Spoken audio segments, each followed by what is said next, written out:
Saw this. A lot of people talking about it. Couldn't resist. My dad's ex-Air Force, so had to get it. So T-33 Shooting Star, 80mm from Freewing. And let's get the box open and see how she looks. Well, got the top off. Don't see any damage yet. Got the instructions, of course. Got the wire puller. Looks like typical Freewing here. Looks like it's well packaged. And again, I don't see any damage anywhere to the foam, so I think we're good to go. And first thing to come out, tip tanks.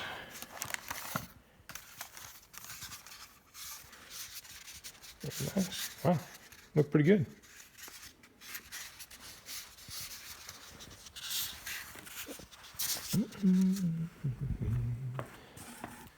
Oh, one tip tank, the other one must be down below.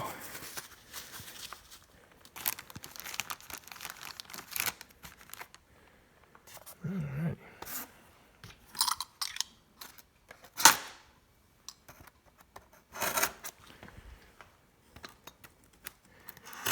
Couldn't resist getting this one. Just gonna put it off for a little while. Got some overtime at work, so found out, hey, why not?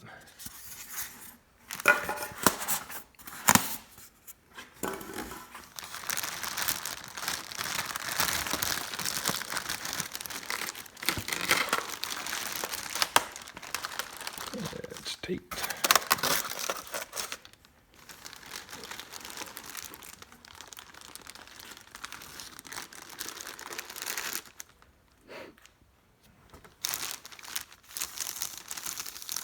Don't see any damage.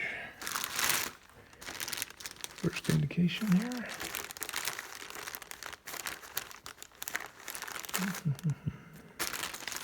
All right. Boy, finish looks pretty good.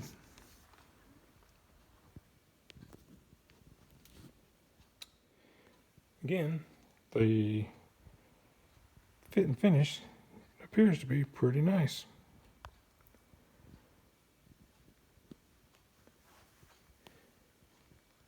All the hinges are solid, flaps are solid. Let's get on to the next part. Got to go to the bottom of the box to get down to the fuse.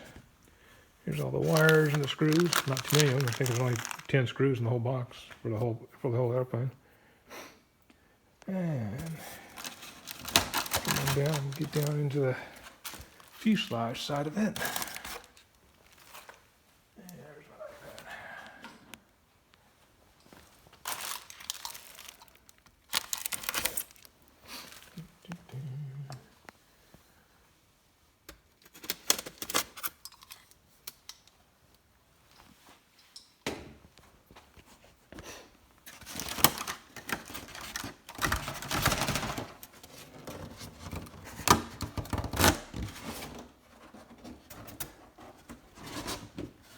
Nothing left in the box, styrofoam. Other tip tank.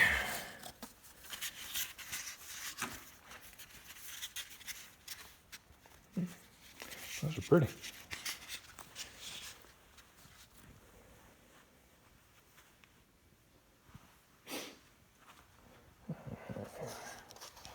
Slide the wing over here out of the way.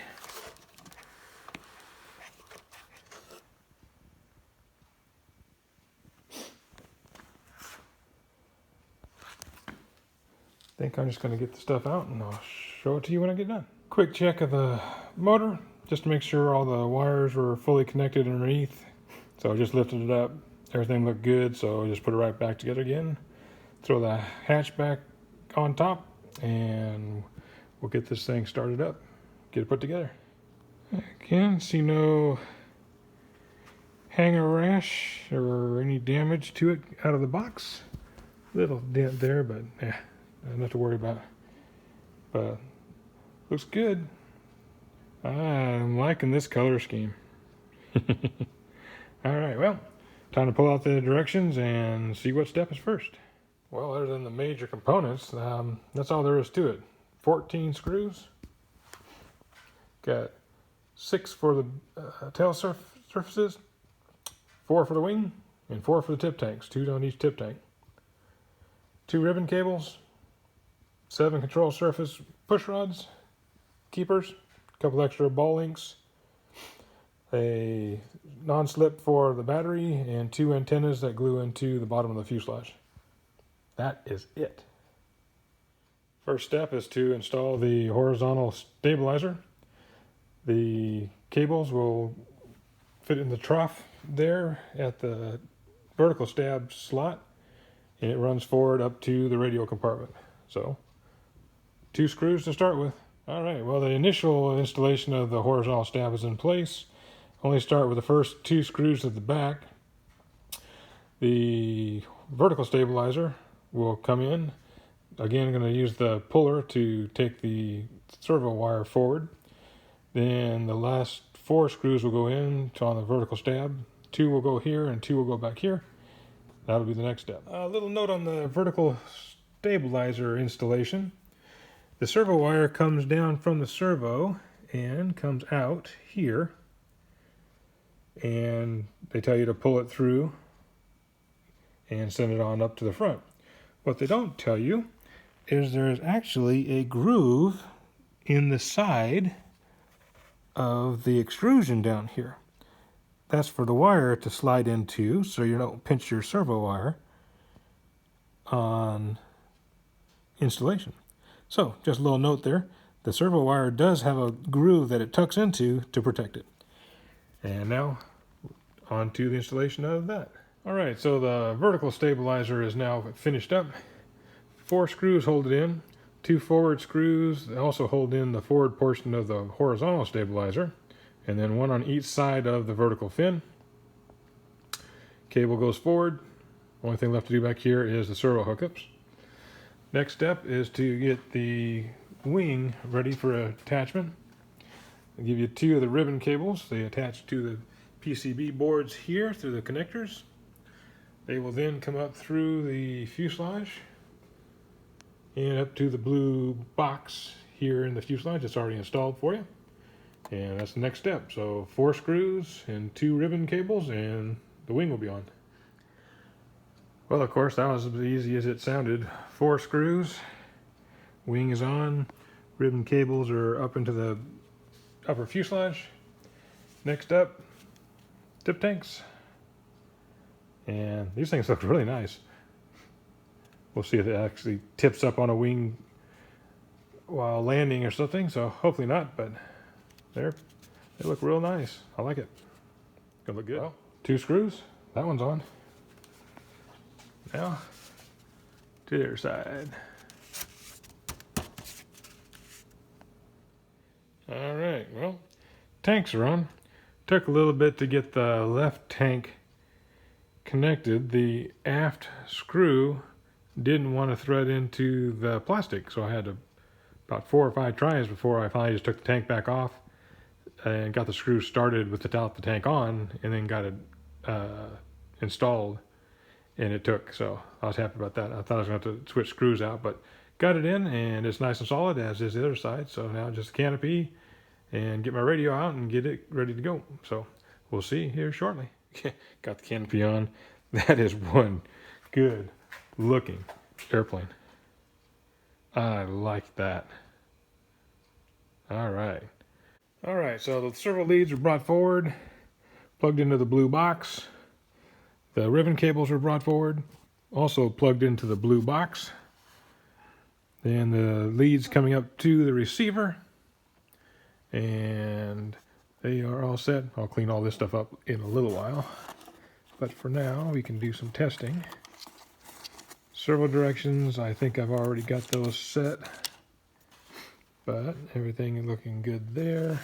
Lots of places for wires, lots of room for batteries size-wise. So I got that's a 5000 Admiral in there, plenty of room around it, and they can go up quite a bit further. So definitely room for batteries. And this is going through the blue box, so you do have the delay. Not sure I might put that on a 3-way servo lead and remove the delay. I like to hit the gear as I'm taking off and have it, you know, retract just as you're breaking ground. That just looks too cool. But for now, hit the switch, get the delay.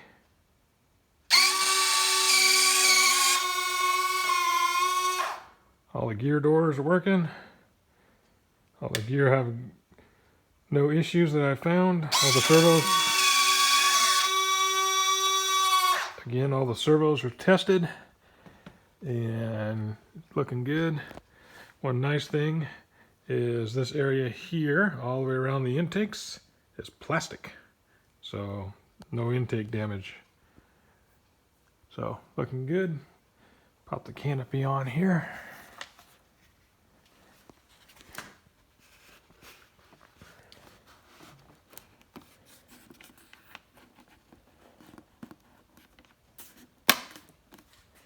And there she is. And that is a great looking model. And I spent, oh heck, didn't take any time at all to get it finished up. All right, well, got the radio installation finished up.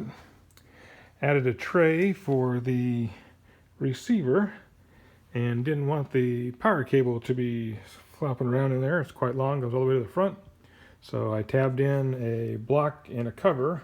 It's removable, easily removable if needed, to pull the battery cable up and out of the way. But needed the shelf to get the receiver up out of the way from all the other wires. Didn't want to put it up here next to the battery. Speaking of the battery, the shelf actually sits about 1/8 of an inch below the foam lip up front. So your battery's teetering on a piece of foam. So it's either cut the foam down, or in my case, I added a couple pieces of light ply to bring it up level, so it's got a nice flush fit all the way back. Put the non-skid up on the foam in the back there. The Admiral 5000 fits about here, where the line's at. That's your 70 millimeters.